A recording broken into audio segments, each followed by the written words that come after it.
Good evening, everyone, and thank you for joining us for another one of our continuing series of Military Aviation Museum webinars. I'm Keegan Chetwynd, the director of the Military Aviation Museum, and with me tonight is John Slemp, an esteemed aviation photographer who's going to talk to us about his incredible project to capture as many painted bomber jackets as possible.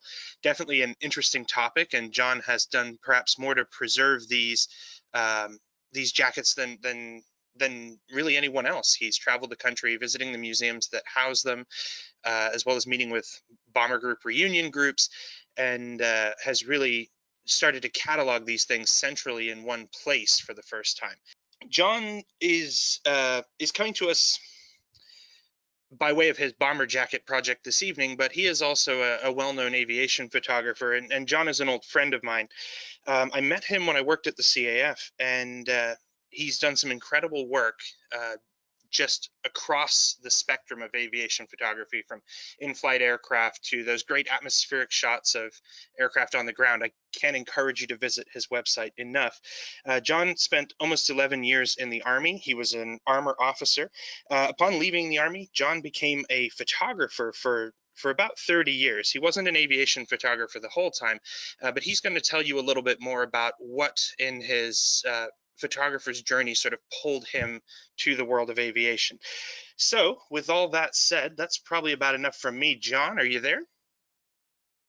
Yes, I'm here. Why don't you take it away for this evening? Hello, Keegan. Thank you so much, and welcome to everyone. It's a real treat for me to be hosting this event this evening, or presenting, I should say. And apologies, I messed up the name of the museum on the first email I sent out, Keegan. So I got it right eventually. But anyway, we're here, so let's get started. We're going to talk about jackets this evening. Bomber jackets is the colloquial term. The technical term is A2 summer weight flight jacket, and summer weight is important. And I thought we'd get this out of the way as well. I want to thank these folks. These are all people, museums, institutions that have allowed me in the door, much to my amazement, to be honest with you, and appreciation. And if you haven't visited any of these folks, you're in for a treat when you get there. I'd also like to thank the following people: Teresa and Michael and Heather and Mark are all photographers who have helped along the way in some form or fashion. Bridget Matarese is a pilot and retrieved a WASP jacket for me from New York and brought it to Atlanta so I could photograph it. Tom Plakis is the son of a 390th Bomb Group veteran, and Tom Lymbur, who has a special story we'll get into. My friends at EAA 690, which is where this all originated, to be honest with you. I'd also like to thank the family members of the veterans. Several people have actually entrusted me enough to send the jackets to me via FedEx and what have you, and private collectors. Okay, so a brief outline. We're going to just I wanted to give you an overview of the project first, and then a little bit of history, a little bit of numbers, the photo process, and then we'll go into the jackets. Some history. The jacket, the A2, was first approved in 1931. A lot of people think that it was a World War II innovation, but actually it occurred much earlier than that. The first jacket issued by the Army was an A1, and it had buttons. It was inadequate from a military standpoint as far as protective clothing goes. And so it went into development, and one innovation was the zipper, believe it or not. Zippers came along in 1928. And so a zipper was incorporated into the jacket, and that greatly increased the wind resistance in the front. Initially, they were only issued to officers. Initially, they were horsehide. And then as the war came along, they found out they were running out of horses, basically, to provide hides, so they went to cowhide. Some were made out of goat skin too, but generally, usually most of the time, they're cowhide. Initially, they had silk liners and then went later to cotton. And again, because silk was needed for parachutes and other items in the war. There were 18 different manufacturers, most of them in the Northeast because that's where the garment industry was located. Although there were a few in Pennsylvania and also a few, I think 3 around the Chicago area. And I should, as a side note, they did have different cuff and waistband colors because of the different manufacturers. Although I should say that at the time, the way the procurement process worked, the government procured the leather, they procured the waistbands and cuffs, the woolen cuffs for the sleeves, the linings, the zippers, everything that went into the jacket, the government procured that, and then they gave it to the manufacturers and said, build us a jacket, which they did, you know, based upon an approved set of plans, essentially. And the average cost was about $8 to put them together. In 1943, General Hap Arnold, who was quite familiar with the jackets, had a big meeting in Washington, D.C. to talk specifically about clothing, aviation clothing, and all of the current items being used by the Air Corps were on a big table. And he got to the A2 and he threw it on the floor and said, get something better, which shocked me when I first read that, but there were lots of reasons for it. And of course, they're highly collectible. So I began this process in 2014.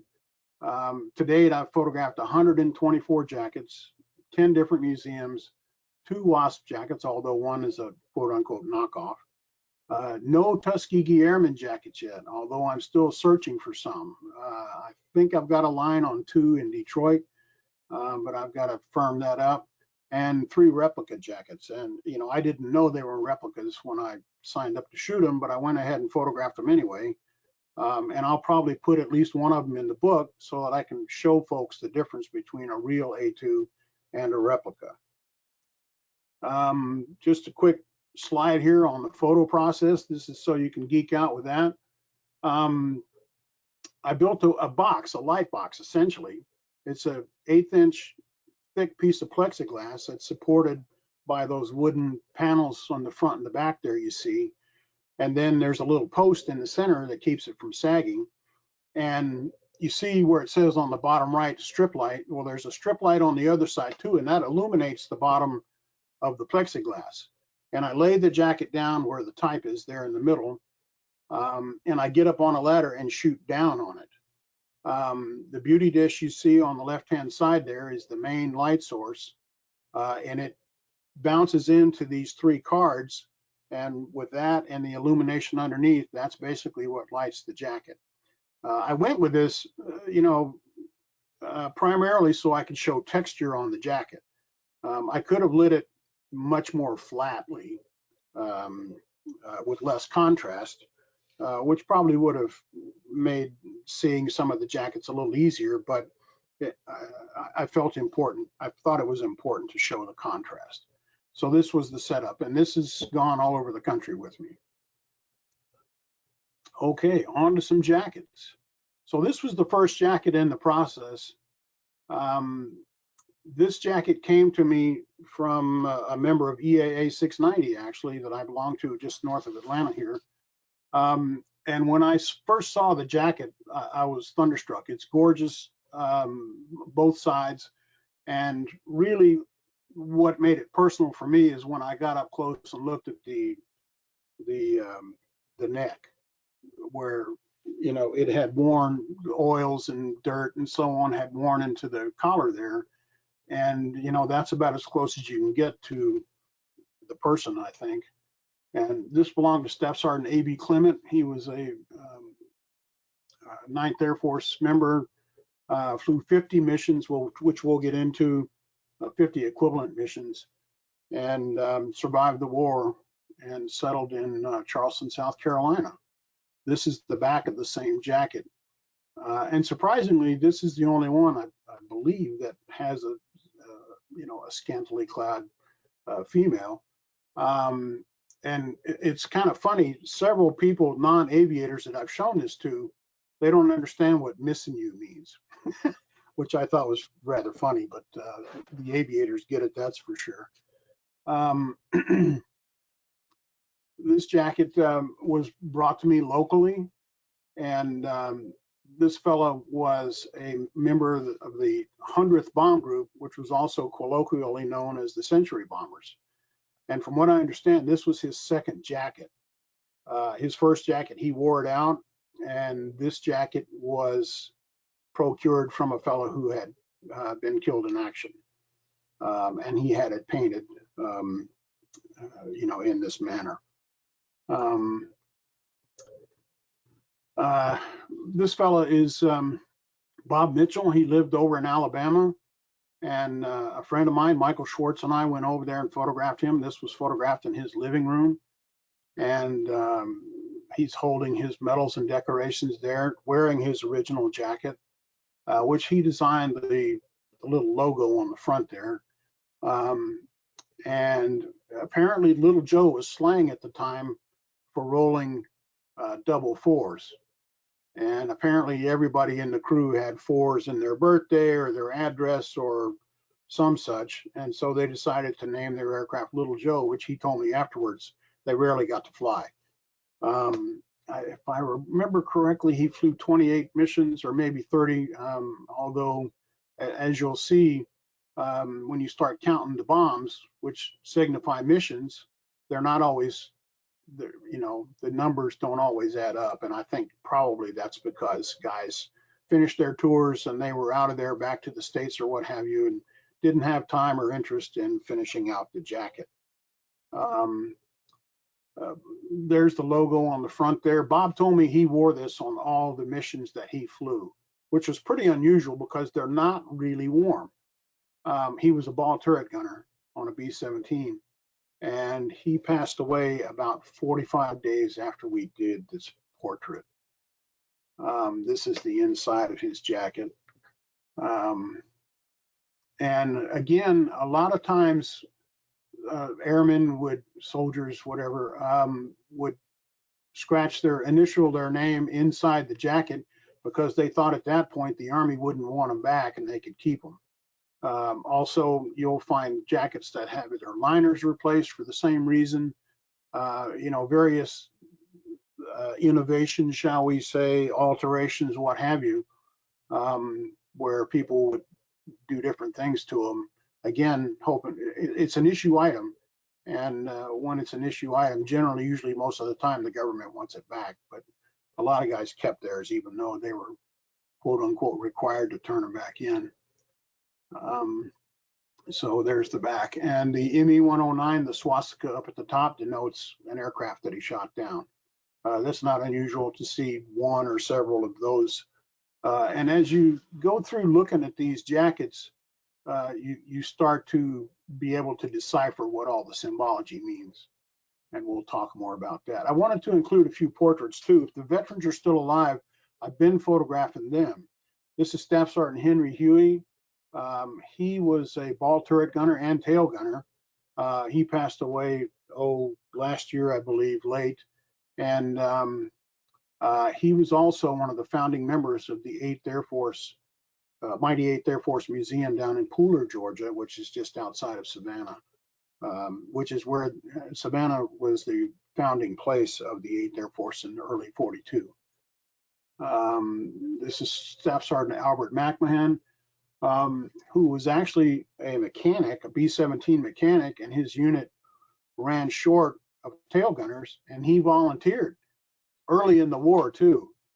And when I say early in the war, this is late '42, '43. The 8th Air Force didn't really start bombing until the summer of '42, and then it was, I believe it was 8 airplanes on the first mission. It was a very small effort, and changed significantly as the couple of years later. But Albert volunteered, said he almost got killed on his first mission, but completed 25 missions. And when he told me he volunteered, I said, Albert, what were you thinking? He said, I didn't really think about it a lot. And I said, well, that's obvious. But a super nice man, and just a great human. And unfortunately, he has passed away as well. This is a replica jacket he is wearing. Bob Punchy Powell, also a personal friend. These guys were all here in Atlanta. He's wearing a replica jacket. He was a P-51 pilot, initially P-47s fighter pilot, and then went to P-51s. He said they had about a half-hour training, a bit of training in the P-51 before they turned him loose in combat. He flew three missions on D-Day over a 16-hour period, which started about 2:30 in the morning. He has passed away as well. He told me that part of the operation where they took off, it was still dark, although it gets quite light early in Europe, in Northern Europe in the summer. But it was still dark when they took off, 2:30, 3 o'clock, somewhere in there. And they had a casualty 30 seconds in where one guy lined up incorrectly and took off and hit a control tower that was under construction and blew up. He was killed, but the light of the fire allowed all the rest of the unit to get off the ground successfully. Tough way to go.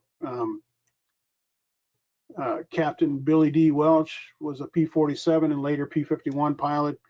And then he became a civilian flight instructor after the war and has been a flight instructor for 50 years. Quite a storyteller too. Staff Sergeant Larry Goldstein, I've got a little audio clip in here for you to listen to. We arrived at our air base. The base was called Nedashore, that's K with a K, and it was the home of the 388th Bomb Group.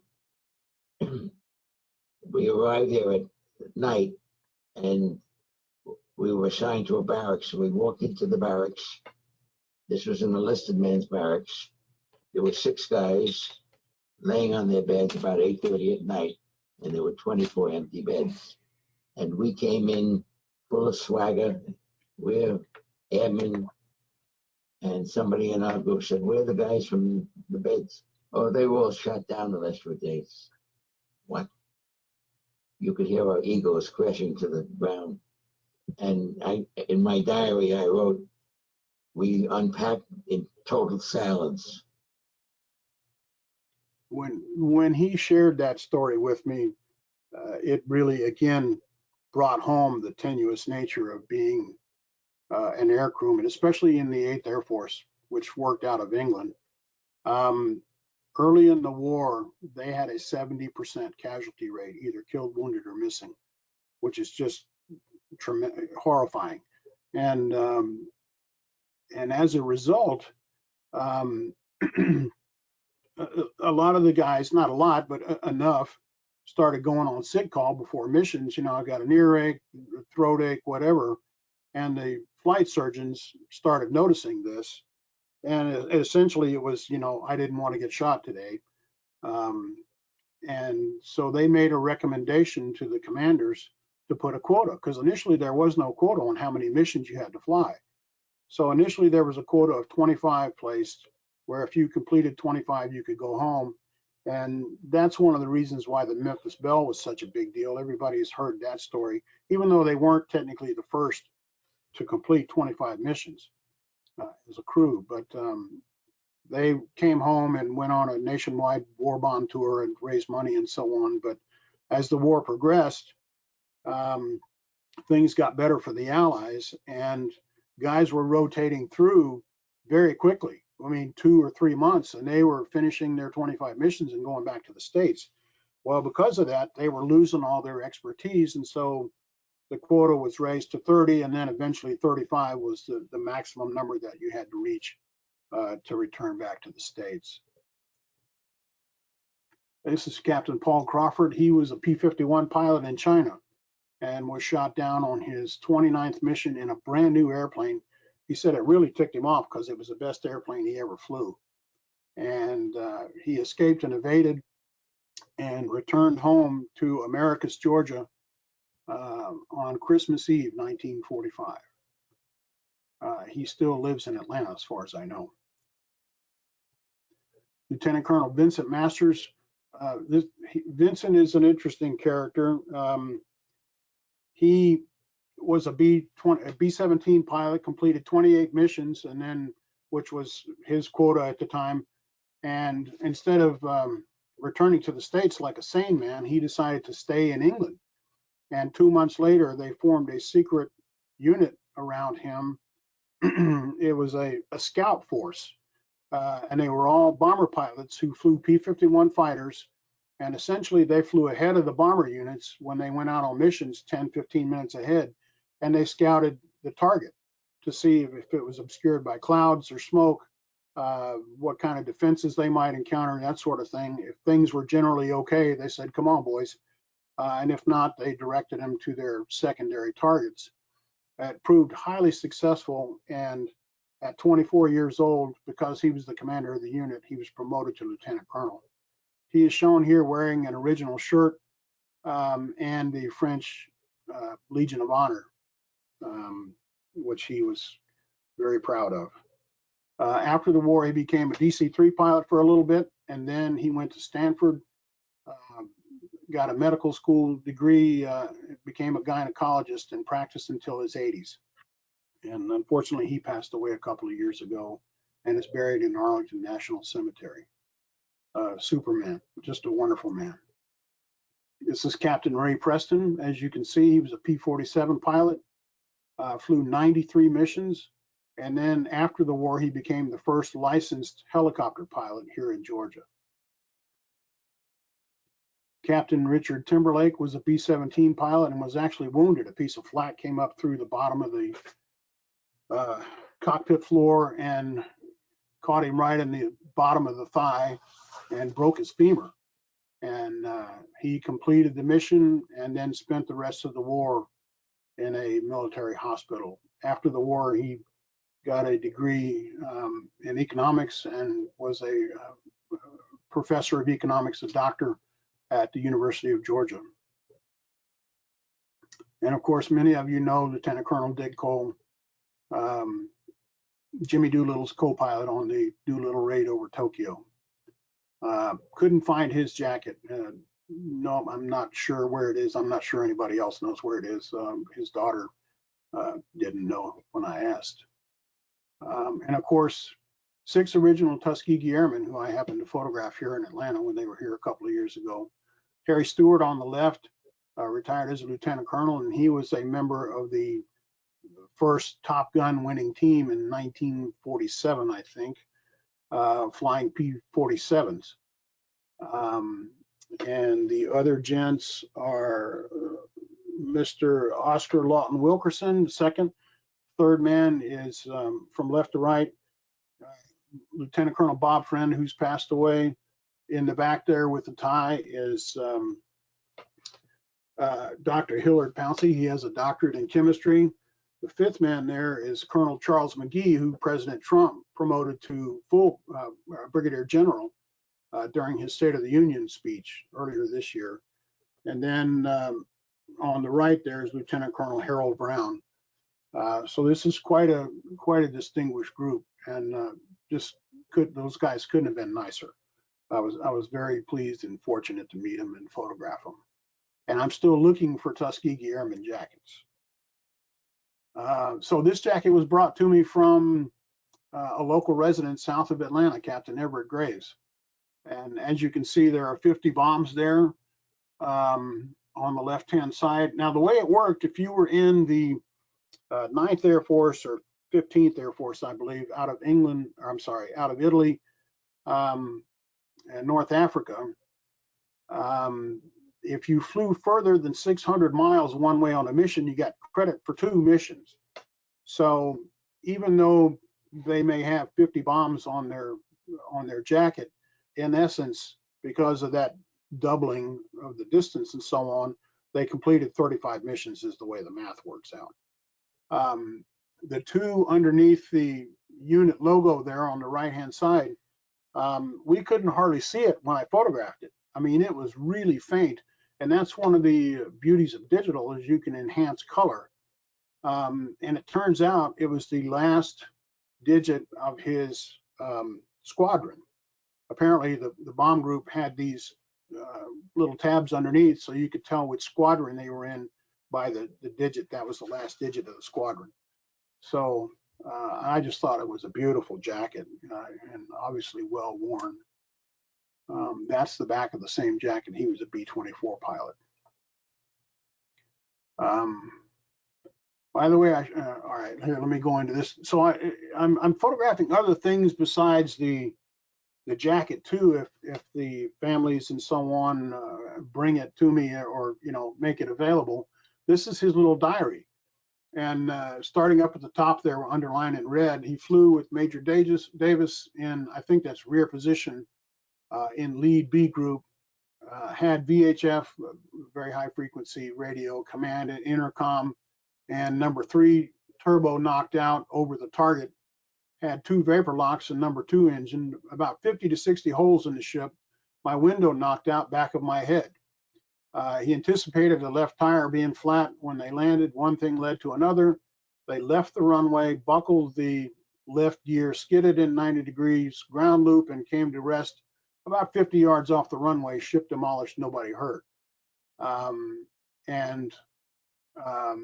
As you can see after that, it makes twice he was crash landed, and he said that's enough. And I can believe it. But, you know, this was extremely hazardous flying. So even if you survive the mission, the plane could be all shot up, systems could be out, and you could get, you know, wounded or killed even doing something benign as landing back at your base. Yeah. This is Lieutenant Jim Workman, and here he is holding his original jacket in a period photograph. And these to me are invaluable. They really help tell the story. And here's the jacket. And by the way, these are being photographed with a medium format camera, so they're gigantic file sizes. But I'm doing it for several reasons. One is you can make very large prints. I've made 30 by 40 inch prints from these files, and they're absolutely spectacular. This is a detail. You can see the collar stand, that strip of leather in between the collar and the jacket itself. And early on, that was a standard feature. They thought it would make it easier to manufacture, when actually what it did was slow things down, and they omitted it fairly early on and just started attaching the collars directly to the jackets. So I photographed that. I've only photographed 3 or 4, I think, that had the collar stand, so they're actually fairly rare. Okay, so this is a jacket that was brought to me by a fellow here in Atlanta. His dad was Walter Thomason, and I think because of Thomason being his name, I believe that's where the Uncle Tom's Cabin moniker came from for their airplane. I don't think there was anything more sinister than that. And as you can see, the cuffs have been torn out, and I'm not quite sure why. Several of the jackets that I photographed have had the cuffs removed, and I think my guess is so that they could wear another type of glove with the jacket. That's my guess, but I haven't been able to confirm that. And again, if you look below the second row of bombs, there are other bombs there, but they're very, very faint, and I just couldn't bring them out any more than that. Now, here's a photograph of that was brought to me by Tom Lymbur.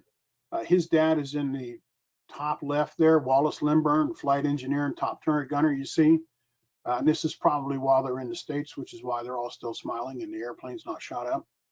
And there's Thomason there in the lower row, left-hand side, he's the pilot. And I show you this because, well, all right, let me back up here. This is a photograph, and apparently there are a bunch of these floating around. The Army, for some reason, I don't know the reason for this either, they documented the artwork on these jackets. So this is from a 4x5 original, and I believe if I got this, I believe I got this from the National Archives. So if you know that number in the lower right, they can look it up and they'll send you a file for free. So I was very pleased, surprised when that happened. But there's an addition to this story here. So Walter, this is his diary. essentially. This is a 45 caliber ammunition box, and these are what are called bomb tags. And these were safeties. On the back of each bomb apparently was a little propeller, and as they dropped, the propeller spun, and when it reached a certain number of revolutions, it armed the bomb. Well, these cotter pins on these tags prevented the propeller from spinning, so it wouldn't be armed until the appropriate time. He pulled out a bomb tag on each mission and wrote down the mission number, the date, the target, and the bomb load. So as you see, number 22 there, 13 August 44, Elbeuf, France, troop support for British and Canadians, and they had 3,800 pound bombs. Now, when he showed this to me, I immediately got the idea for this picture in my head. You know, it actually, this is sort of a composite. This is 3 pictures put together, but you've seen the pictures of the bombs coming out of the bomb bay in staggered formation. Well, I wanted to make one big long picture, a vertical panoramic, if you will, with all 34 of these tags. And anyway, so it took me several months, and as I got to know his son better, he allowed me to photograph them separately. And here's a close-up of the last 4. And as you can see, I think it's a marvelous and very unique way to record your bomb missions. I've not seen it anywhere else. So if I get the chance to have an exhibition, this will be one long vertical panoramic, staggered like this, and you can read the diary. So the second part of this story is, so I photographed Walter's jacket in 2015. And in 2016, I was working on a job at Oshkosh at Air Venture, the largest air show in the country. And one of the people that I met was Tom Lymbur, just in conjunction with the job. And I ran into him the next day after we initially met, and we started talking about the project and so on. And I whipped out my iPad and was showing him. Well, we started talking about it, and he said, "Oh, my dad was a bomber crewman." And I'm like, "Really?" And he said, "Yeah." And he said the pilot's name was Walter Thomason. And I was shocked. And I immediately took out my iPad, and unfortunately I had loaded the previous picture, and I went to it, and without saying a word, I showed it to him, and I said, "This Walter Thomason?" And we had goosebumps for talking about it for 5 minutes. Never in my wildest dreams did I think I would have 2 jackets from the same crew, but that's what happened. And so as you can see, Wallace apparently wore his jacket quite a lot after the war. The cuffs have been replaced. It's torn in a couple of places there on the right sleeve and so on. But again, just a marvelous keepsake. And one thing you got to remember too, you know, is these jackets weren't really meant. They were work jackets. They weren't for dress and that sort of thing, although the guys wore them that way when they were still fairly new and in good shape. Technically, they weren't supposed to wear them off the base, but that happened routinely. You know, and the fact that they've survived, what is it now, 75 years plus, is a testament to their original construction. And, you know, just rugged nature, not to mention the fact that a lot of them got put away after the war. So this is Jolie Feinberg. Her dad lent this jacket. He lived in California and she lives here in Atlanta, and she went out there on a visit and brought it back to me. And you again can see the difference in color. Now, I'm not sure, you know, sometimes the jackets excuse me, were subject to, you know, sunny conditions and that sort of thing, so they may have bleached out a little bit. But this jacket was just gorgeous. You can see the liner has been replaced and the tag wasn't replaced with it. But this jacket was so soft, so supple. She came in with it draped over her elbow, and I just immediately fell in love with this jacket. There's no artwork on the back, but I mentioned to her that you know, had it been my size, she might not have gotten out of there with it. It was just gorgeous.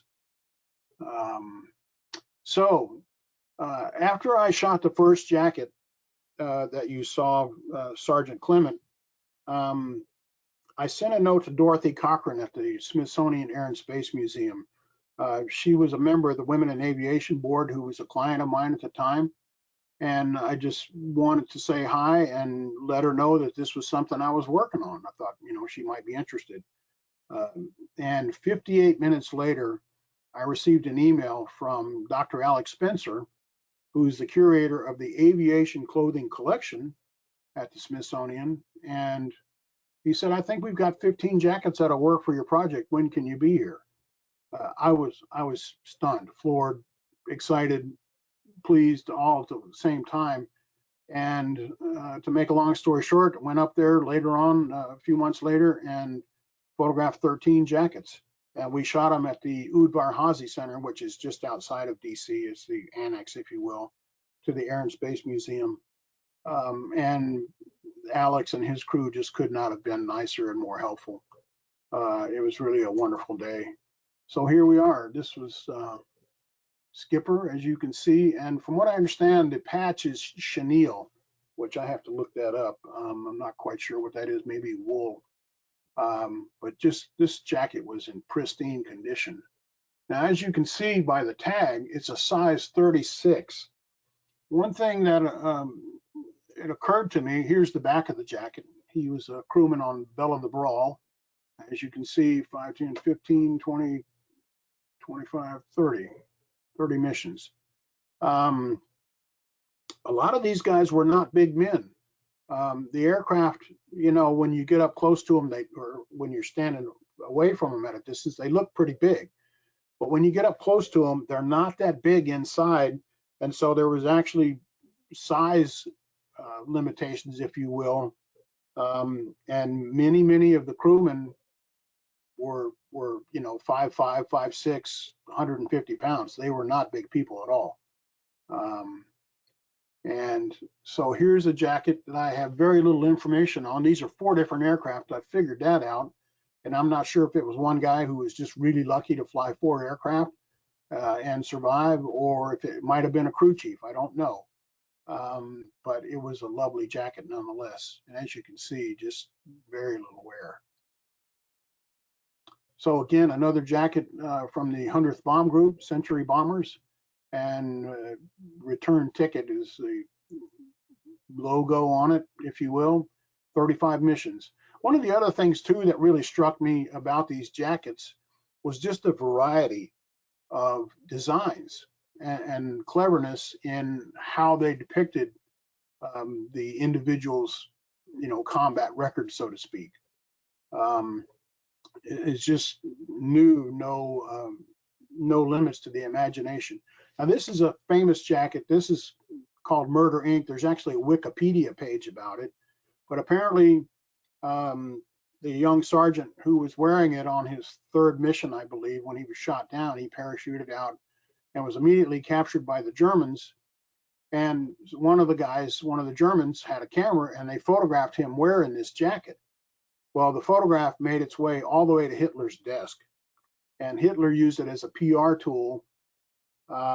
And it became a nationwide and actually worldwide story that the Americans were pulling hardened criminals out of prisons, training them to be bomber crewmen, and sending them over to Europe to bomb innocent women and children in Germany.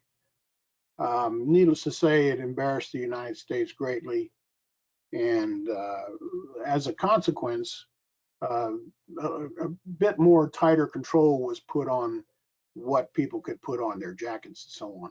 Now, from what I understand, the German captain who interviewed him when he was captured suggested in broken English that he scrape it off in some form or fashion before he got to the POW camp, which he did with his fingernail that night. After the war, his son painted it back on. A story was written about it in the local Charlotte newspaper, and a curator at the Smithsonian got wind of it and asked if he'd donate it, and that's where it resides today. Very famous jacket. Flakbait is this fellow was a B-26 crewman, and he actually was a crewman on Flakbait. And he was attending the museum, saw the plane on display and said, "Hey, that's my plane." And I guess he got a hold of somebody there and said, "Hey, do y'all want my jacket?" And they said, "Sure." So apparently this jacket hung on, or it was hung up on the back of the radio operator seat for 9 years. And at some point they figured they probably ought to take it down, because it was, when you hang a jacket either on a chair or, on a wire hanger, what have you, it starts to take that shape, and they didn't want it to permanently alter the jacket, so they took it down. And as you can see, he completed 65 missions, and Flakbait, the airplane, is under renovation right now, preservation, as they say, at the Udvar Hazy Center in Virginia. Quite an interesting story. My Assam Dragon, I can't hardly find any information about this aircraft other than a missing aircrew report. And again, has the cuffs removed. Dolores was the captain's name. And this is the back of the jacket. And when I photographed it, the little puffs of flak looked black. But when I selected them and enhanced them, they turned blue. And all I did was enhance the color. So they were originally blue and had faded towards black, or very dark blue. But so he did 30 missions, 10 missions per bomber there. And this is a detail. And as you can see in the lower right, there's a little Catholic, I'm not sure what they're called, to be honest with you, placard, if you will, sewn into the lining of his jacket. And this gave me a working title for the book, Even Captains Prayed, which was pretty true. So this is a jacket owned by a fellow who later became a brigadier general. He flew in the 390th Bomb Group, and just beautiful artwork on the back. This is one of the most spectacular jackets. Now, as you'll see in the left-hand side there, there's a flower bag and then a little figure with their hands up, and it says PW there, prisoner of war. And those two have symbols have very great significance. Late in the war, I think in late '44, the Hollanders, the Dutch, apparently did some severe damage to the German supply lines by bombing rail lines and so on. And apparently it ticked them off so much that they instituted a nationwide food embargo. So much so that in May of 1945, just literally a week or two before the war ended, I believe it was the Queen of Holland, who was in England, asked Eisenhower and I believe the King to intervene and somehow get food to her people. And the 390th and also the Brits, several other bomb groups, and the British as well, participated in Operation Chowhound, where they got in touch with the Germans, and the Germans said, "Okay, we know the deal is up. As long as you don't bomb us or shoot at us, we'll let you come in and drop food." And that's what they did. And look up Operation Chowhound, and I believe the British called it Operation Manna, manna from heaven. But essentially, they dropped many thousands of tons of food to the Hollanders in fields, wherever, and it saved many lives, even though, as I remember, over 18,000 people starved to death because of the embargo. The PW figure is also interesting. After the war, I mean, like immediately, the 8th, 9th, 10th of May, they started evacuating prisoners of war. And so they were sending B-17s over to nearby airfields to these German POW camps and picking up the guys who needed the aid the most and flying them back to, I believe, France, where they were showered and given medical treatment and food and all that sort of thing, and basically reintroduced to the world. And apparently he participated in at least one of those missions. But just a beautiful jacket. This jacket was made in Australia, Now, it never occurred to me that jackets would be made in places other than the US, but that did occur. Australia, I believe some were made in England. Probably some were made even in the China, Burma, India theater. I'm not sure. This is goat hide and goat skin, and very fragile. And as you can see, it had this bright purple liner and so on. And here's the back of the jacket. It's torn up, but now I should say that I didn't touch any of these jackets at the Smithsonian. They had, folks there who handled that. They laid it down on the light box for me and did the stuffing. I generally put in a little bit of stuffing in the chest area and stomach area, just so that it has a little bit of dimension and it's not just a flat, object. And they did all that. So I just, made the pictures and moved on. This is a beautiful jacket also from the China, Burma, India theater. When you see that shield in the on the right on the right hand side here, the left sleeve, that denotes the China, Burma, India theater. And we had a lot of people over there, and it's basically a forgotten theater of the war. This is the back of the jacket, and this is what's called a blood chit, C-H-I-T. It basically says in Chinese, and there are variations on this theme, but it basically says, I'm a good guy, I'm here fighting the Japanese, and I need food and aid to get back to my people. Initially, a lot of them were on the outside. If you ask me, it wasn't a good idea, and eventually they wised up. It seems like a convenient aiming target to me, but a lot of them later were moved on the inside of the jacket. Accomplished the same goal. This is Captain Hal Weekley's jacket, who I met at Oshkosh actually early on. One of the first Oshkoshes I went to. I didn't really know who he was, even though members of my EAA chapter were quick to tell me. And he flew EAA's B-17 so much that his name is under the pilot's window still to this day, as I remember. He was a B-17 pilot in England and was shot down, 24th mission, I believe. His logbook entry is coming up here. But this is his logbook, his dog tags, his watch, and a bracelet that he was wearing when he was shot down. He was harbored by a French farm family for several weeks, and he played a deaf mute. And one day, a squad of Germans, even with a German major, I believe, came to the farm and interrogated the farm family and so on, and they had him play a deaf mute. So he didn't say a word, and apparently this major got right in his face trying to rattle him, and he passed the test. So eventually he made it back to friendly lines, but as a memento, he gave the family that bracelet. And years later, he went back to France to the family with his wife and visited the family, and they gave the bracelet back to him. He was shot down on his 20th mission over La Manoir, France. And so an interesting story there. And that's him with his young son and so on back. I'm not sure if it was before he went over.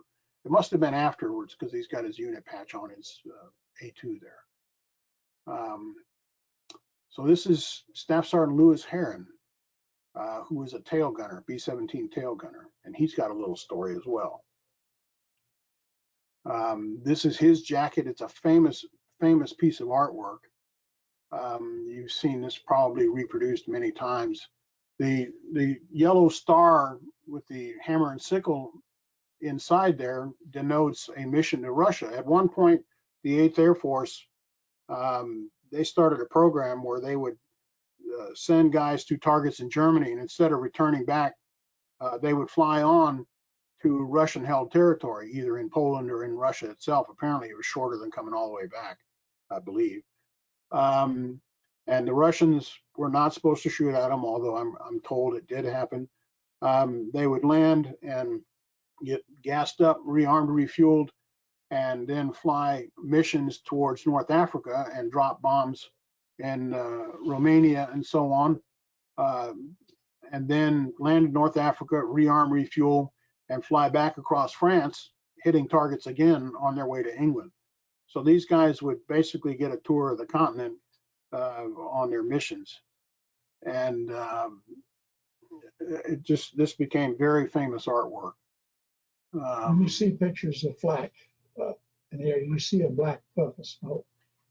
Most of the flak batteries were 4-gun batteries fired simultaneously.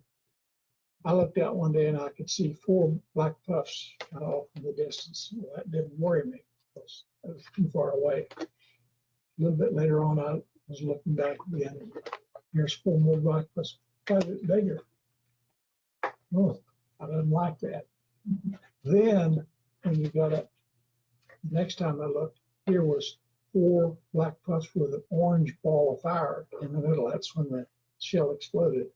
Well, I knew that the next time it went off, they'd be right up my rear end. But he must have run out of ammunition because I'm here today.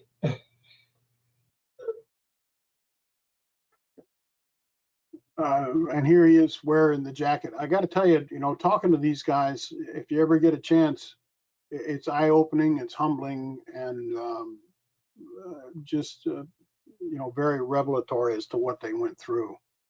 And here's the artwork on their plane.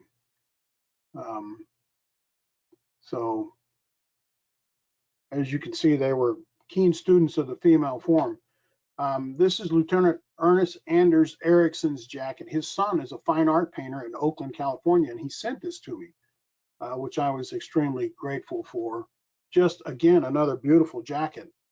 And the story, this is the back of the same jacket. Apparently on their way to Europe, they stopped in Greenland, I believe.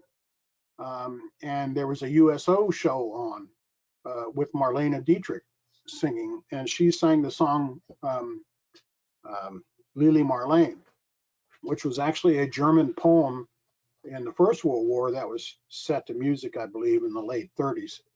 And it talks about a soldier and his sweetheart and that sort of thing. And the co-pilot's wife's name was Lily, so they decided to name the plane Lily of the Lamplight. And they survived the war. His dad became an aeronautical engineer after the war and actually worked for Lockheed and worked on the SR-71 project, the F-117, and several other, very notable projects. And just apparently had a wonderful life. This is Lieutenant Edwin Silsby. He retired as a lieutenant colonel, even though he didn't have a college degree, which you can't even think about doing these days. These are Air Medal, Bronze Star, Distinguished Flying Cross, etc. And his son has this jacket just south of Atlanta in Warner Robins, just outside of Warner Robins. And apparently his dad, after he retired from the military, went to work for the federal government down in Warner Robins for almost another 30 years. So apparently he had 60 plus years of federal service. His son is retired from the Navy. Anyway, Colonel Silsby was also an artist, and I think a pretty darn good one. And his son started showing me these, and I'm like, wow, these are terrific. So I photographed a few of those too. And just, I think a lot of people have the opinion that people who are in the military are, one-trick ponies, so to speak. But I've met a lot of really talented people in the military who go on to do great things. And it doesn't matter if you're an enlisted man or an officer, a lot of that doesn't determine what happens later in life. So I was able to go out on a road trip with my friend Mark Rutke. In March of 2018, we went out west and we stopped at the 390th Memorial Museum. I keep on wanting to call it the 390th Bomb Group Museum, but that's what it is. It's a subset of the Pima Air and Space Museum in Tucson. And pound for pound, I think these this museum has some of the most beautiful jackets out there as far as a collection goes. I thought they were just stunning. And I went the day before we were scheduled to shoot just to talk to the curator, who was a young lady. And initially she had told me there were 18 jackets. And I'm like, okay, you know, it takes about, 15, 20 minutes, depending on how much fiddling you want to do with the jacket to photograph them. And, you know, so we could do that easily in a day. But when we got there, she said, we've got 33. And I'm like, okay, so let's get busy. And we shot them all in one day and got them done. But it was a long, fast, hard day. But I was just thrilled with the results.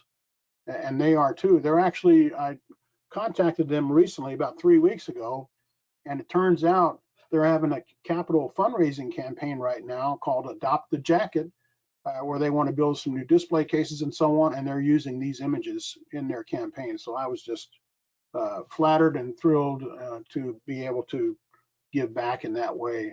By the way, if a museum allows me in the door to photograph jackets, I am sharing high-res JPEG files with them for their records and, you know, and for their use, which I think is a fair trade-off. And it's worked out very well. By the way, going back here, you see the parachute. Let me see if I can back up here. There it is. On that jacket there, usually that means the fellow had to bail out. His plane was shot down or mechanically non-functional, and so that's a bailout there, generally speaking. And this is the only jacket that I photographed that actually had the bombs on the sleeves. And that's the back of it. Beautiful, just beautiful artwork. 8th Air Force. The Cousins, not quite sure what that means, but it meant something to him. And as you can see on the sleeve, there's this little patch here, and I had to look it up, but essentially it means this is a radio operator, qualified radio operator, and it was a little patch that they affixed to their sleeves and so on. Chaff wagon. Chaff is little strips of aluminum that are dumped out of the airplane, usually over the target, and it's meant to confuse the radar signal. The Germans had radar for their 88mm flak guns. By the way, flak is a shortened form of Flugzeugabwehrkanone, which is German for airplane shooting cannon, you know. So they would dump flak out trying to confuse the radar as far as the range to the target and so on, because once these guys went over the target and were on their bomb run, they couldn't deviate altitude because it was all fed in the computer for the bomb site. And they couldn't deviate altitude or direction. So basically they were sitting ducks. So anything they could do to throw off the flak, they tried to do. But that's also why so many of them were shot down, with many being direct hits. This is another beautiful artwork. And one thing I've noticed too is I think this artist painted several jackets because essentially the same script is used on several of the jackets. And as you can see, sometimes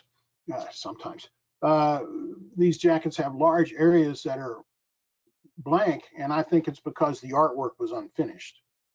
There's another beautiful jacket. You'll see different flag symbols there, whether it's Germany or other countries where they drop bombs. And again, you see a little feed bag down at the bottom there and a windmill, it looks like. So apparently he went on at least 1 or 2 of those Chowhound missions. Gung Ho, another beautiful jacket.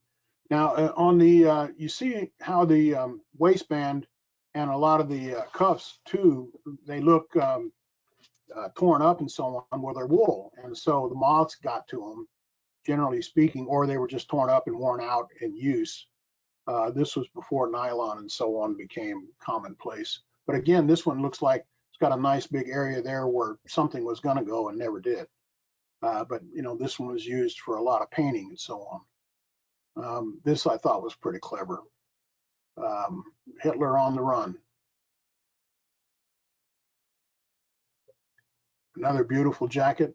Again, the 8th Air Force logo underneath the B-17. And notice the red, and this is, you know, I didn't change the color on these jackets. All I did was enhance it a bit.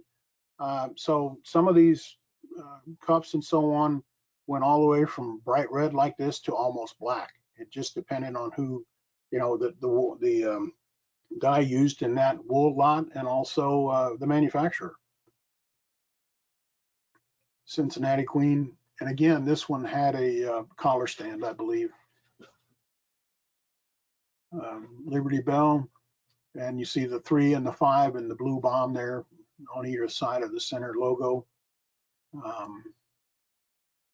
Missionaires. Some of these actually, I should say too, had some kind of bizarre artwork, and I never did quite figure out what this one was about.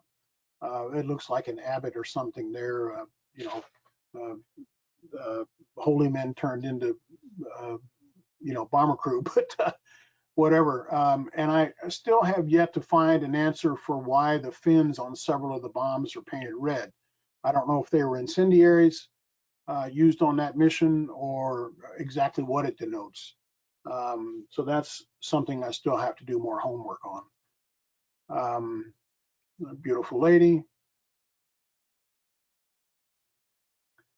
A unit logo. It was not uncommon for the unit logos to be painted onto a patch of leather, which was then sewn to the jacket, although some were painted directly on the jacket, but more often than not, they were sewn on as a separate patch. And this is the back of the same jacket. Again, a beautiful jacket, I thought, just a lovely balance and depiction of missions and so on. The back of another jacket. It's kind of busy, but it's cool nonetheless. And as you can see, Austria, Italy, Yugoslavia, Romania, Greece, Germany, Hungary, France, all over the continent. And apparently they were from California. Lady Libby.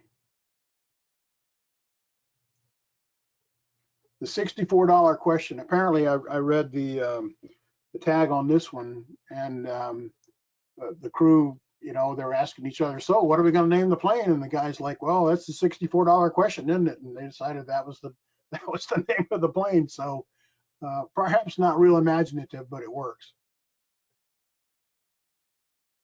That's a modern day tag there. Sweating it out, and as you can see, again, the cuffs are just worn out.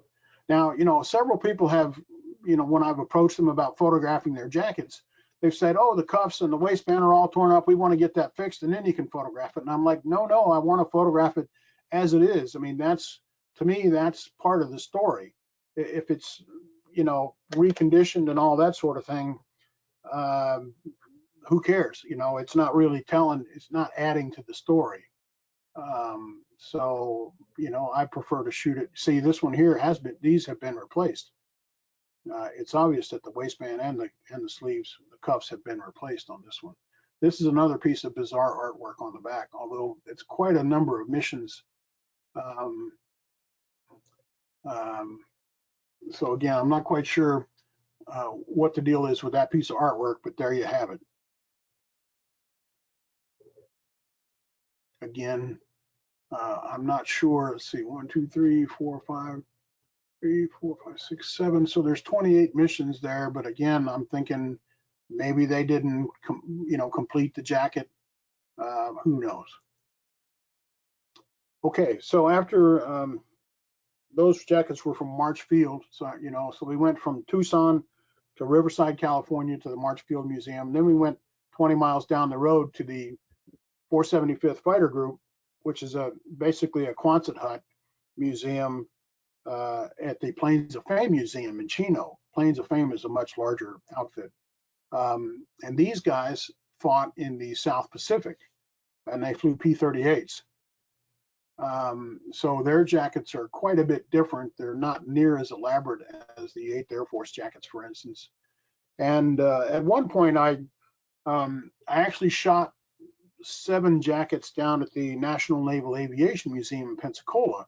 And the curator there was a young lady who used to work at the Marine Museum in Virginia. And she said, hey, you ought to call them and ask them if they have any jackets. So I did. And the fellow on the line said, well, you got to remember the Marines were generally in the Pacific and there wasn't a lot of call for heavy clothing there. So no, we don't have any jackets from the Marines. So here's an excellent example of a blood chit. And you can see also up at the top, this is a 48. This is the biggest jacket that I have photographed. But you see the number 84660 down at the bottom. These blood chits were issued items, just like if you were being issued a weapon, a serial number or what have you. They were controlled substance, and they were issued to individual airmen. So if you knew the number, you knew who the guy was.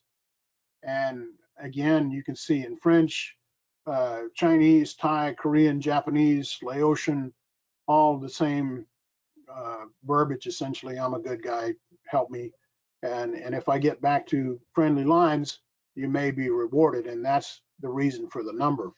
The old cliche, no ticky, no laundry. Well, no number here, no reward. So that's the purpose of the number there. And come to find out, these are still in use today and were widely used in Iraq and Afghanistan by U.S. Air Force personnel. T.P. Smith was apparently the pilot who wore the 48. And this is the back of his jacket. Again, a P-38 pilot. I'm not quite sure why it was auger. I asked somebody there at the 475th and never got back with me. But you can see he's part of the 5th Air Force. But hopefully he didn't auger into the ground. So maybe it was just a nickname for some other mishap that he had. We can only hope. And these are actual gloves that this pilot wore on his mission. Now, one thing in the 475th, like I mentioned, it's basically a Quonset hut at the Plains of Fame Museum in Chino, Southern California. And it's not terribly climate controlled. So these jackets were very brittle. And because of the dry climate, they were drying out in a big way, which is not good for the care of these jackets. I asked Dr. Spencer at the Smithsonian how to take care of these jackets, and he said, well, basically don't do anything. Don't put any preservative on them. Several of the jackets they had preservative applied to them, which then dried out, and there was you may have noticed on some of their jackets, there was like a milky film that formed, which was very difficult to remove. Basically, he said, lay them flat in a acid-free box, stuff them with a little bit of padding, acid-free adding paper, primarily probably, and keep them in a, temperature-controlled environment, humidity, normal humidity, not too extreme one way or the other, and keep the bugs out. And that way they'll last a long time. Don't wear them, because you start stretching it and putting it on, there's a good chance you're going to rip the threads. These were cotton thread, not nylon or anything like that. So, as it wears out and degrades, it's just going to fall apart. And that's another reason why I feel very fortunate to have been invited into these museums to photograph these. One, a lot of museums don't have the space to display artifacts like this. Not a single museum I've been to has had all of their jackets on display. And come to find out, in working with museums, is that usually most of the time, you only see 3 to 5% of what they actually have in their inventory, so to speak. And I have a feeling that this is going to become much more common. It already is becoming much more common, where museums are digitizing their collection, because at some point they're just going to run out of room. You just can't archive the whole world. But this jacket is from the San Diego Air and Space Museum. They had one jacket, which was 90 miles down the road from Chino. And I felt important to go there, especially when I found out there were 99 original Flying Tiger pilots, and this jacket belonged to one of those 99. Which one, I don't know. Apparently, the San Diego Air and Space Museum had a big fire in the 70s, I believe, and really destroyed a lot of their records and holdings. Apparently they used to have more than one jacket. I'm told that a volunteer, quote unquote, helped himself to quite a number of them until this was the only one left. But I thought it was just a spectacular jacket. And First Pursuit Squadron was one of the units in the Flying Tigers. And here's the back. And I shoot both the front and the back, even if there's no artwork on here. But when I shot it and I put it in the computer, I started looking at it and I noticed the square outline there. And the curator happened to be standing there, and I said, "This used to have a blood chit." And he's like, "You did?" And I'm like, "Yeah, see the square, you know, and you can see also the thread holes where it was sewn on." So apparently, you know, either the owner or somebody later on removed the blood chit. So there you have it. Well, John, thank you so much for sharing these incredible pieces of artwork, and your photographs themselves are artwork unto their own right. Can you talk to us a little bit about what initially drew you to aviation, and more specifically, kind of down the path to photographing these jackets? Sure. My dad was in the service. He was in the 82nd Airborne originally, you know, infantry, and then became a Green Beret, but he was always a paratrooper almost his entire military career. And as kids, we would go out to the drop zone at Fort Bragg, Sicily drop zone, and watch him jump. And, you know, sometimes this was many hundreds of paratroopers coming down. And it just fascinated me to see these guys in these planes. But as I got a little older, when I was 8, we went to Okinawa where he was stationed. And on the trip over, we stopped at Travis Air Force Base. And I remember it was almost dark and we spilled out of the plane that we were on. And there was a fence. And on the other side of the fence was an active runway with, I don't know, I think they must have been F4s. And they were just screaming down the runway taking off. And I'm like, that's cool. Because I mean, you know, the fire and the noise and everything else. And it just was amazing. And then as I got older, you know, aviation is something that's always interested me, and history since I was a kid has always interested me. And so I decided to start specializing in aviation right about when the economy took a dive in 2008. So it was probably not a wise time to do that since the aviation went with it. But you know, we persevered, and I forget exactly what the nexus was, but it was, you know, the jackets were just something I was aware of and was always interested in. And like I said, that the youngster in the EAA 690, I think I got talking to somebody and they said, "Oh yeah, we've got our dad's, you know, uncle's jacket." And well, I'm like, "Well, I'd like to photograph it." And you know, that was it. After that, it was all downhill from there. John, you mentioned earlier in the presentation that you use a special large format camera. Does it have a digital back, or are you scanning film? No, it's a digital. It's called a all right. So it's basically a converted film body. The body is really not that important. The important part is the back. And the digital back you can hook onto this or another camera, but it's called a Leaf. Leaf is the name of the company that made it. Leaf Credo 60 digital back. And the sensor is not quite as big as a credit card, but almost. And so it is much, much bigger than a 35, digital sensor, 35 millimeter, you know, regular SLR, single lens reflex camera. And I'm told the sensor itself is made in Israel, and I think, I haven't been able to confirm it, but I think it's a knockoff, a hand-me-down from satellite imagery. That's my guess. But it creates files that are essentially 350 megabytes, 16-bit in Photoshop. So I can make like I said, a 30 by 40 print easily without up-resing the file at 300 dots per inch, and the prints are just spectacular.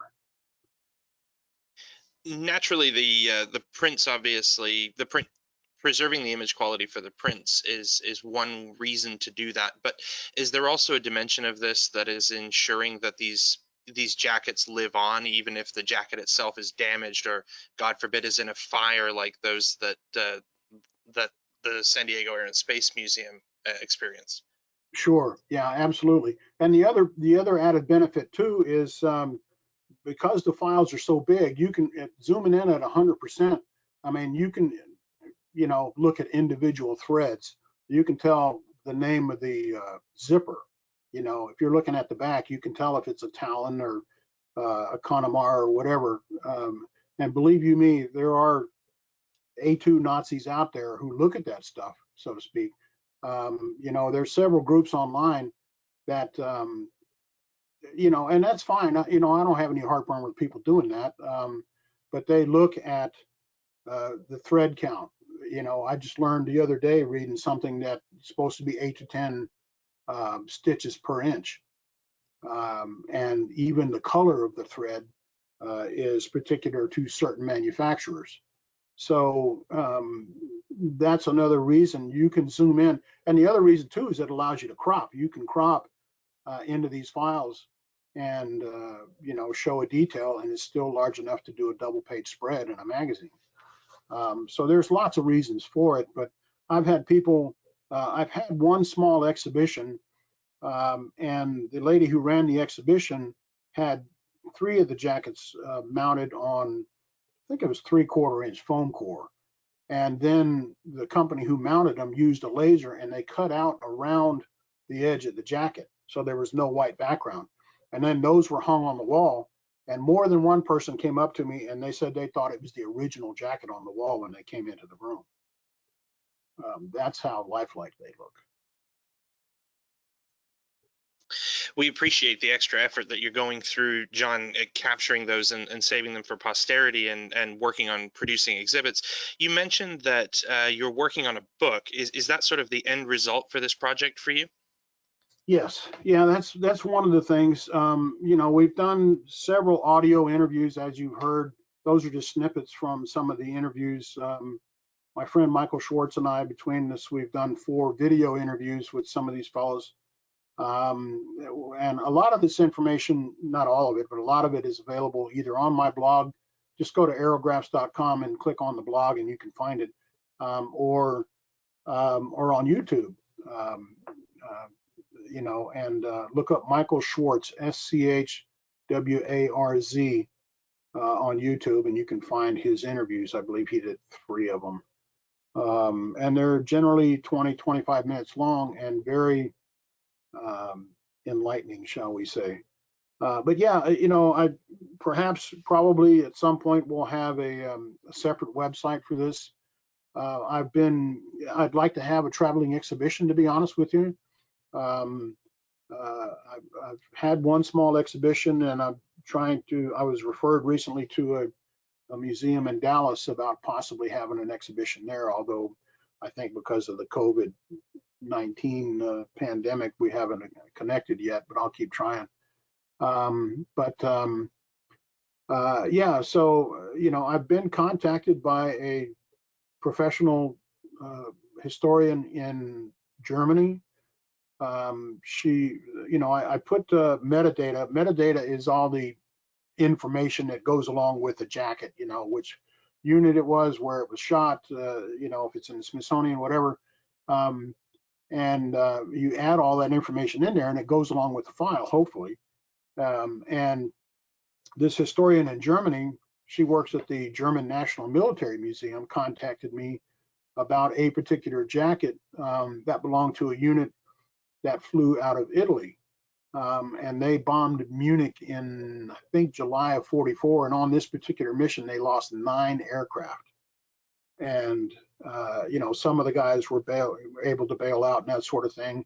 And she wanted to do an exhibition on how the airmen were treated once they got on the ground. Some of them were captured by the German military and treated in accordance with the Geneva Convention. Some of them were captured by local civilians who basically murdered them. And, luck of the draw there. But this jacket was from that unit. And this particular pilot didn't fly that day. I guess it was his off day or whatever.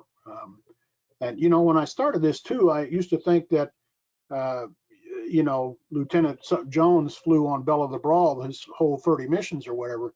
That was not the case at all. A lot of times, you know, they would have to be substituted.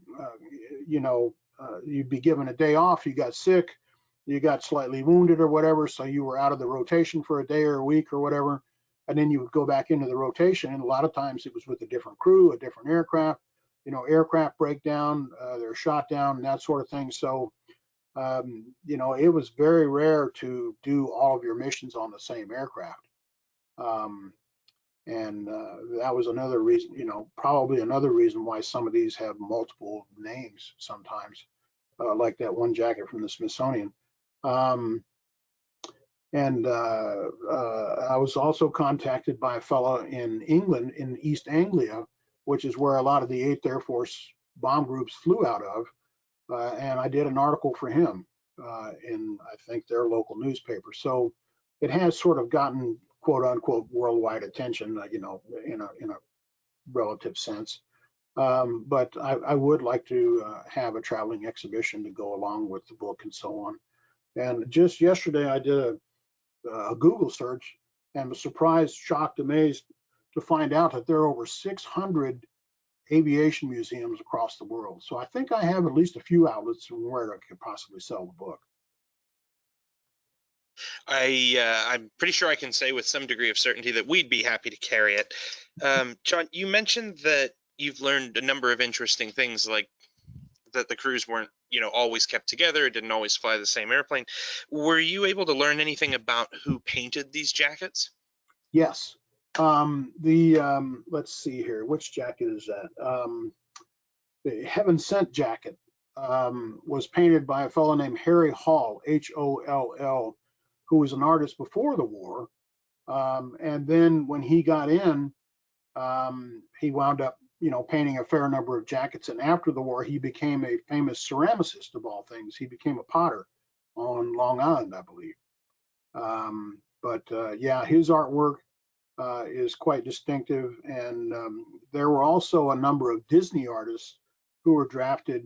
And once, you know, it was determined that they had that special skill, they were also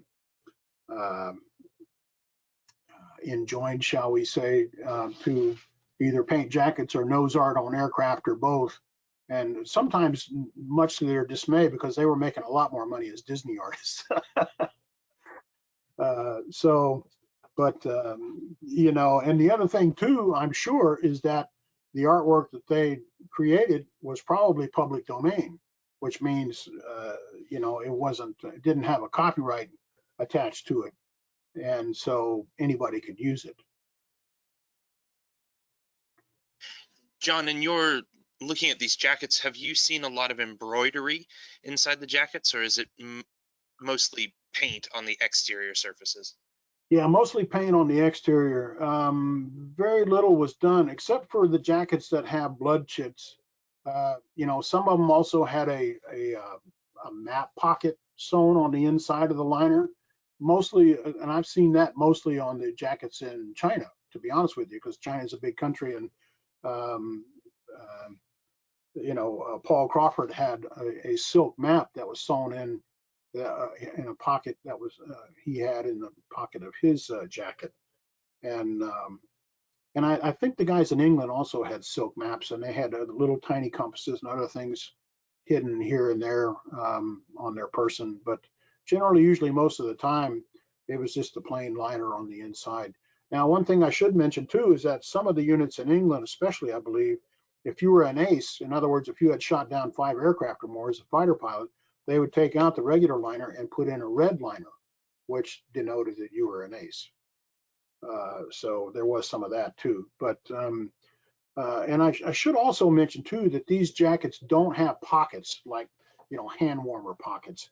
It was thought that it's unmilitary to have your hands in the pockets, and that's true even to this day. You know, it's very unmilitary to have your hands in your pockets, even just standing around. And it's a habit that I still have to this day, to be honest with you. So if you see a replica jacket or a modern day jacket and it has pockets, to put your hands in, it's not true to the original A2 design. John, obviously the complexities of conservation of these jackets could be its own whole session or number of sessions from the perspective of museum collections management.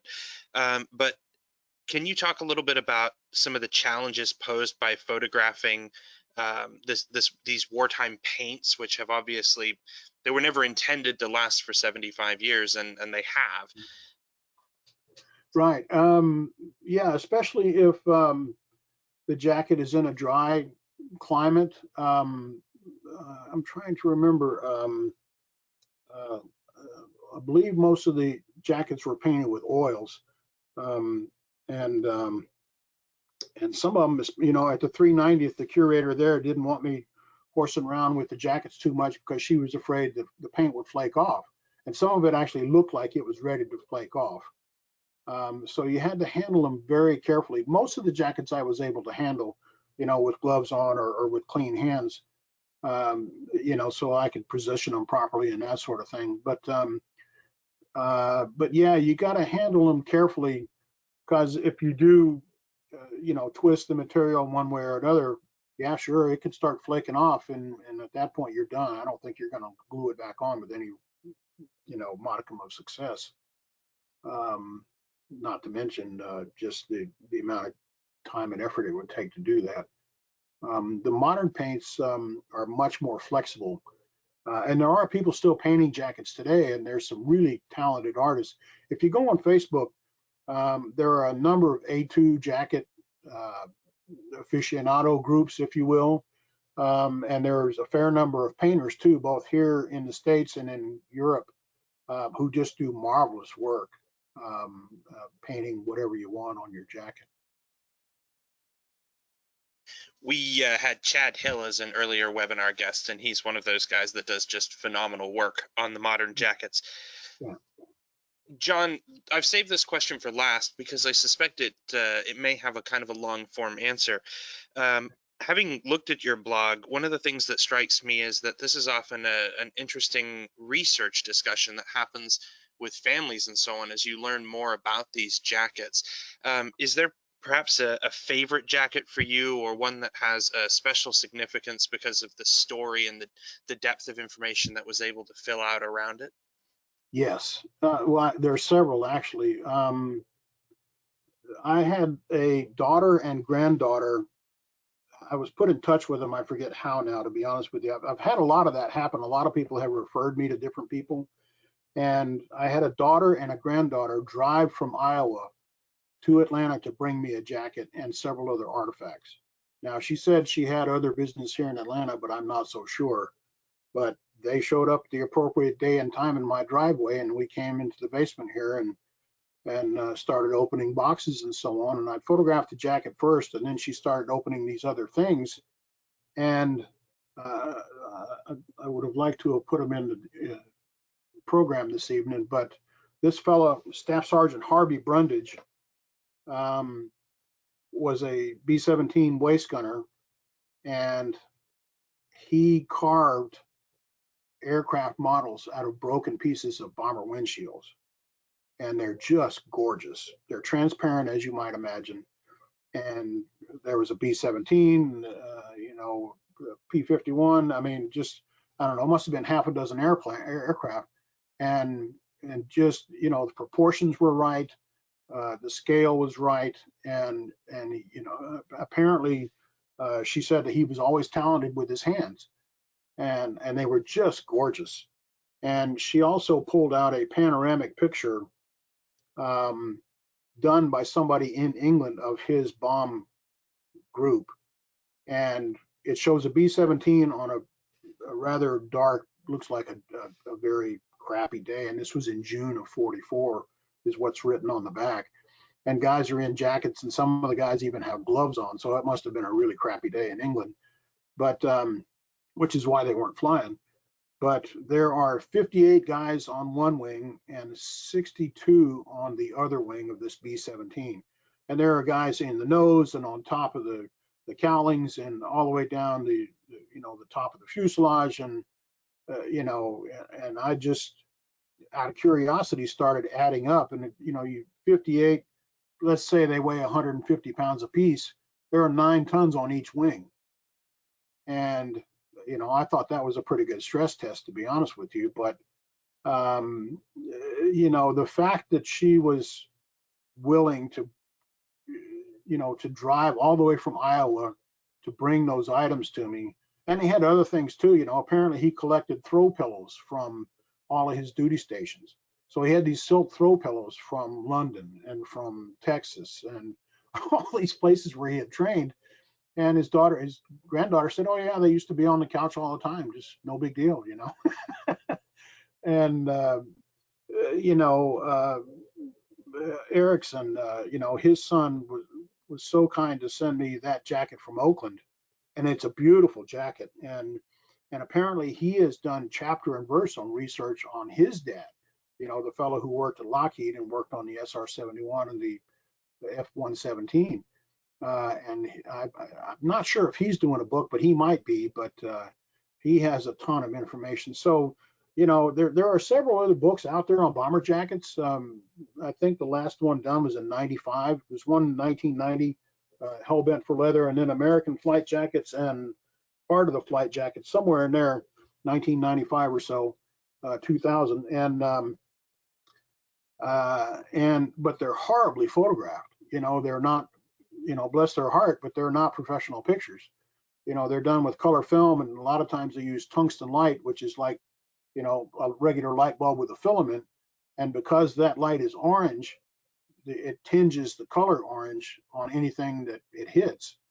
The backgrounds, some of them were checkered tablecloths or just some sort of blue cloth in the background and hung on a mannequin. And they just, to me, they're just awful, photographically speaking. And, you know, which is neither here nor there. You know, I'm not going to critique the work. You know, I'm not pointing any fingers because, you know, we all learn somehow, some way. But, you know, I'm hoping that besides sharing the information about who these people were, that the photographs will stand on their own over time. But, you know, I wanted to do more. And in these other books, a lot of times they have period pictures of the guy back in the day at XYZ, you know, bomb group. And, you know, and they show the jacket on a mannequin, and that's about it. They don't talk about the person at all, or very little. And to me, that's missing the point. You know, I want to know who these guys were. What did they do before the war, after the war? You know, Paul Brundage apparently went back to Iowa after the war and built his own house with his 2 hands. He was already married and had a kid. You know, so, you know, I mean, there's some really talented people here, and, you know, they helped form the basis for America that we have today.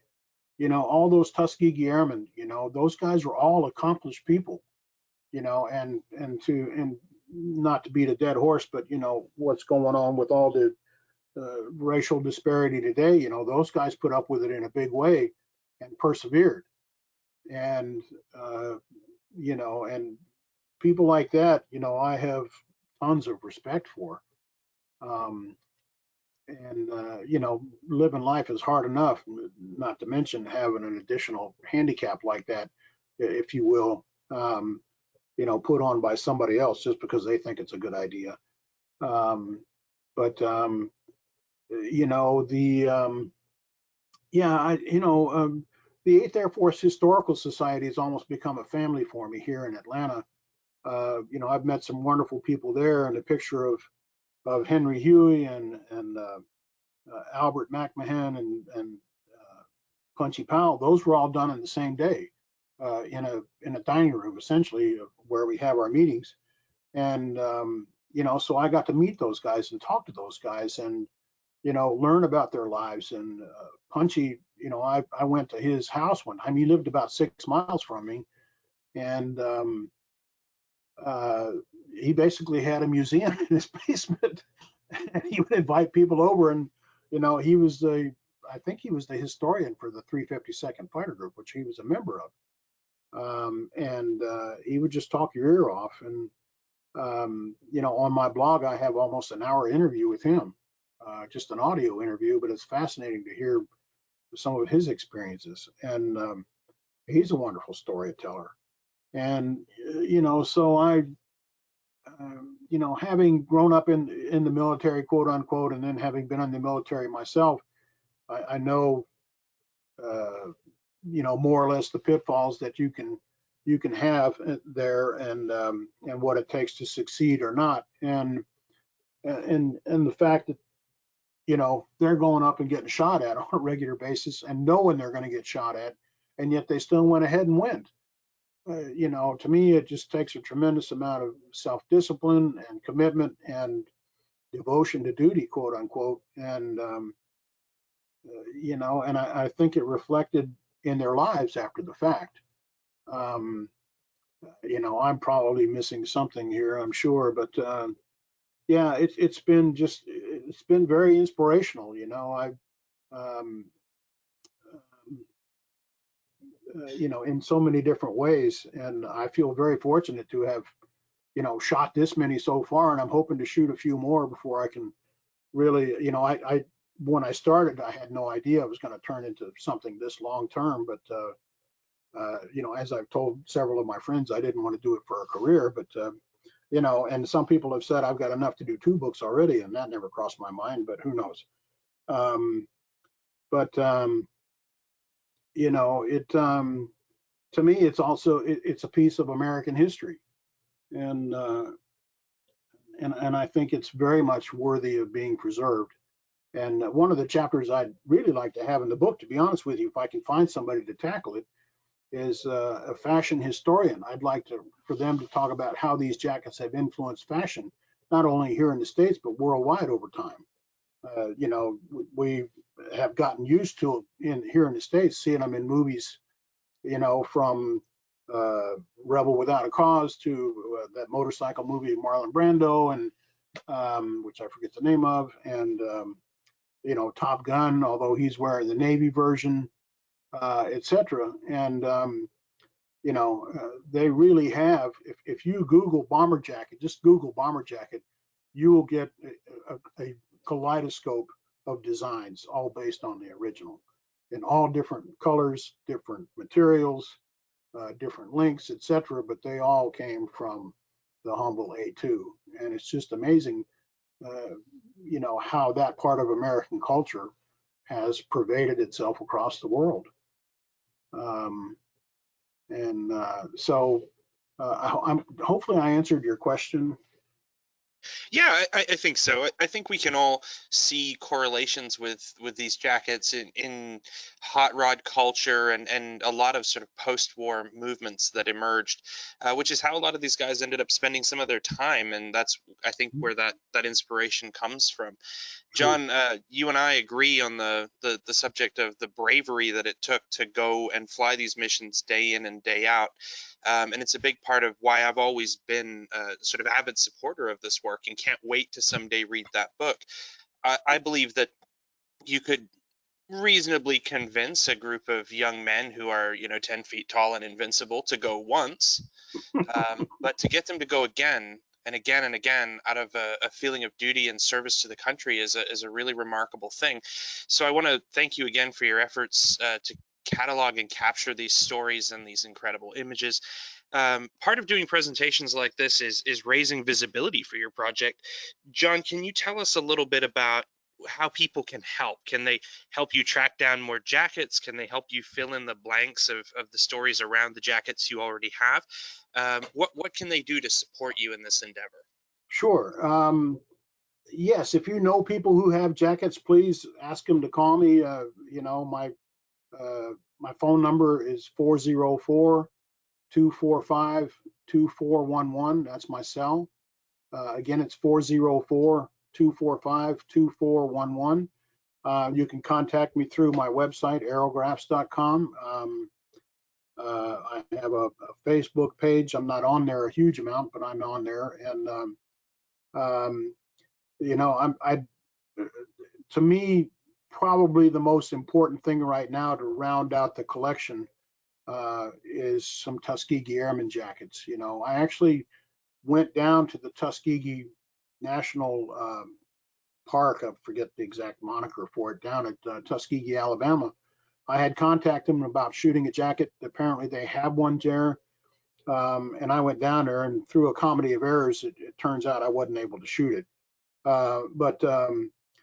I absolutely am committed to having at least one Tuskegee Airman jacket in the book, because I think it's an important part of the story. And I've actually photographed two WASP jackets. One, they were both owned by WASP. One was a knockoff, as I mentioned, but the other one was a true A2 that didn't have any artwork on it. This is a side story here. The WASP, the Women Air Force Service pilots, there were about 1,100 of them, and they flew aircraft from points of debarkation from the factories and so on all over the country, so that it would free up male pilots to go overseas and fight and what have you. And they were issued A2 jackets. They weren't altered in any way to fit the female form, but they wore them just fine. And when the WASP were disbanded in December of '44, they were allowed to keep one item of clothing. Most of them chose a skirt or a blouse, and so almost all of the A2s were turned in. I happened to find one strictly by chance. Dawn, oh shucks, I forget her last name now. I happened to see her at an event and just asked her off the cuff, do you have your A2? And she said, yeah. And so my friend Bridget Matarese, she's an airline pilot, and she happened to fly to Buffalo, I think, where she was living. And she was kind enough during a stopover to pick up the jacket, bring it to Atlanta, let me shoot it, and she took it back directly to the family. It was never in anybody's hands other than hers.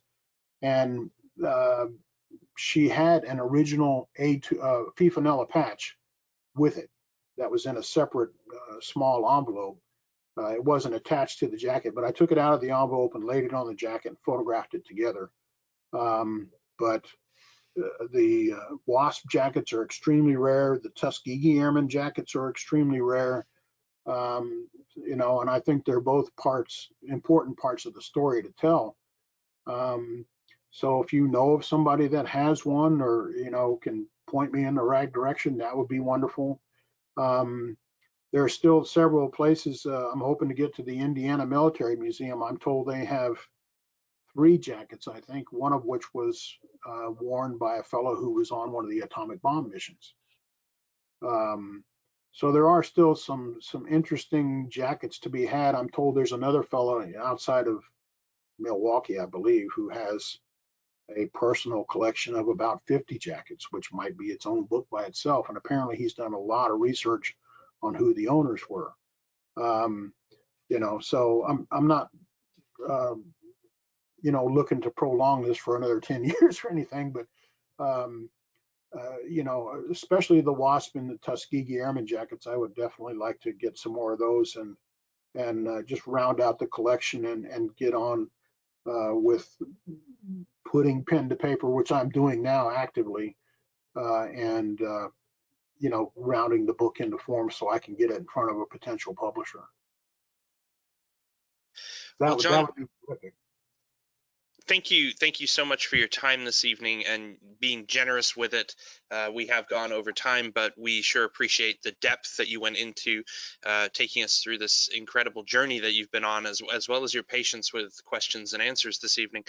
Sure. Folks, that does conclude our webinar for this evening. Have a pleasant rest of your week. Thank you.